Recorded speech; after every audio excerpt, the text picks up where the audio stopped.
حي على الصلاة.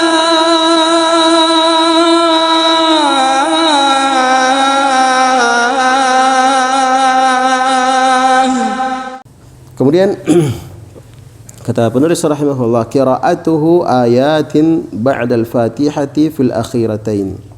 Bacaan Nabi sallallahu alaihi wasallam ayat-ayat setelah surah Al-Fatihah fil akhiratain, pada dua rakaat yang terakhir. Jadi riwayat-riwayat yang sebelumnya dibawakan oleh penulis ini tentang bacaan Nabi sallallahu alaihi wasallam dalam salat zuhur yang beliau baca dari surat-surat setelah membaca surah Al-Fatihah. Nah, setelah membaca surah Al-Fatihah. Kemudian di sini beliau bawakan riwayat yang lain tentang bacaan Nabi sallallahu alaihi wasallam pada dua rakaat terakhir. Pada dua rakaat terakhir.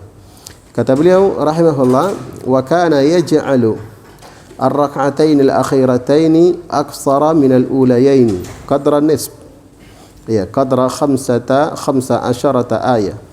Wa rubbama iktasara fihima ala al-Fatihah. Nah, kata beliau adalah Nabi sallallahu alaihi wasallam menjadikan dua rakaat yang terakhir, berarti rakaat yang ketiga dan keempat. Aksara minal ulayain qadran nisf. Beliau menjadikan dua rakaat yang terakhir tersebut itu lebih pendek daripada dua rakaat yang pertama. Qadran nisf, yaitu seukuran seperdua dari panjang rakaat dua rakaat yang pertama. Dua rakaat yang pertama. Kata sebutkan di sini dalam hadis qadra 15 ayat, yaitu sekitar 15 ayat. Jadi tadi dalam riwayat yang sebelumnya tentang bacaan Nabi SAW pada dua rakaat yang pertama beliau membaca berapa? 30 ayat. Nah, baca 30 ayat. Dan dua rakaat terakhir itu Nabi sallallahu alaihi wasallam membaca seperduanya, yaitu sekitar 15 ayat. 15 ayat. Nah, di sini menunjukkan tentang bolehnya membaca ayat, membaca ayat atau surat setelah surah Al-Fatihah pada rakaat yang ketiga dan rakaat yang keempat. Nah, pada rakaat yang ketiga dan yang keempat. Di dalam catatan kaki di bawah, penulis rahimahullahu taala mengatakan wa fil hadits dalilun ala anna ziyadata ala al-Fatihah fi ar-rak'atain al-akhiratain sunnah.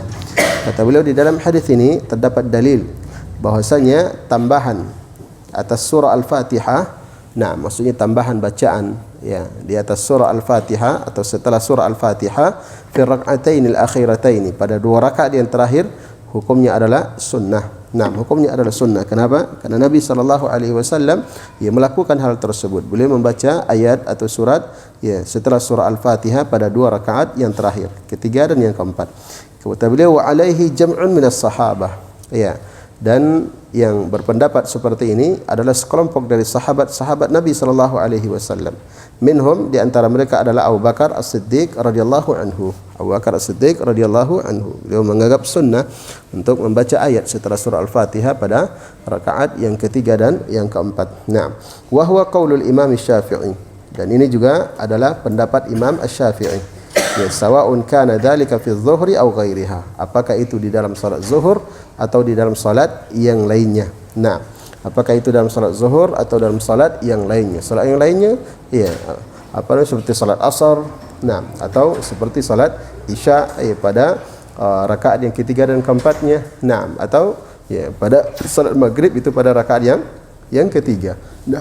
Yang ketiga menunjukkan boleh untuk menambah bacaan surat atau ayat setelah surah Al-Fatihah. Dan sebagian para ulama mengatakan itu hukumnya adalah sunnah seperti yang kita dengarkan tadi. Kemudian warubbama, kata penulis membawakan riwayat yang lain, warubbama iktasara fihima 'ala al-Fatihah. Dan kadang Nabi sallallahu alaihi wasallam hanya mencukupkan pada dua rakaat yang terakhir tersebut dengan surah Al-Fatihah saja. Dengan surah Al-Fatihah saja. Berarti ini menunjukkan bahawa mencukup dengan surah Al-Fatihah itu juga hukumnya adalah boleh. Dan membaca setelah surah Al-Fatihah juga itu hukumnya adalah boleh. Jelas ya? Taib. Jadi tidak selamanya Nabi sallallahu alaihi wasallam pada rakaat yang ketiga dan keempat itu hanya mencukupkan dengan surah Al-Fatihah saja. Akan tapi kadang Nabi sallallahu alaihi wasallam juga membaca ayat atau surat setelah surah Al-Fatihah pada rakaat dan pada rakaat yang ketiga dan keempat, ya, pada salat zuhur, ya, dan pada salat yang lainnya. Baik, selesai tentang bacaan Nabi sallallahu alaihi wasallam di dalam salat zuhur. Ya, jadi ini sama dengan sebelumnya. Ya, apa yang disebutkan di sini tentang bacaan-bacaan Nabi SAW itu bukan menunjukkan wajibnya hal tersebut. Artinya bukan menunjukkan wajib kita baca seperti itu. Ya, atau syarat kalau tidak salatnya tidak syah. Atau kalau tidak dibaca bacaan seperti itu maka dia berdosa. Tidak seperti itu. Akan tapi ini menunjukkan tentang sunnahnya hal tersebut. Sunnahnya hal tersebut. Dan kalau seseorang mengikutinya maka tentunya itu adalah sesuatu yang baik, sesuatu yang bagus. Contoh, ya, tentang salat Rasulullah sallallahu alaihi wasallam. Akan tetapi, ya, tentunya juga imam melihat kondisi dan keadaan sebagaimana yang telah berlalu. Sebagaimana yang telah berlalu dalam salat zuhur, dalam salat jahriyah ataupun dalam salat sirriyah. Ya, pesan Nabi sallallahu alaihi wasallam, ya, kepada Mu'adz bin Jabal, ya, kalau beliau menjadi imam falyukhaffif, maka hendaknya diringankan salatnya. Karena di belakangnya ada, ya, orang yang sudah tua, orang yang sakit dan seterusnya. Taib. Dan kalau dia melihat misalnya di tempat tersebut jemaahnya kuat, ya, orang-orang yang masih muda, ya, maka dia diperpanjang salatnya sebagaimana Nabi SAW memperpanjang salat beliau. Ya, dan di belakang beliau mengetahui para sahabat orang-orang yang masih kuat, yang masih muda, ya, yang salat di belakang beliau sallallahu alaihi wasallam, maka Nabi sallallahu alaihi wasallam memperpanjang salat beliau. Dan bahkan dalam salat sirriyah tadi kita dengarkan, Nabi sallallahu alaihi wasallam salat zuhur pada rakaat pertama beliau panjangkan. Sehingga sahabat yang pergi ke Baqi' menunaikan hajatnya kembali berwuduk dan ke masjid masih mendapati rakaat yang pertama bersama dengan Rasulullah sallallahu alaihi wasallam.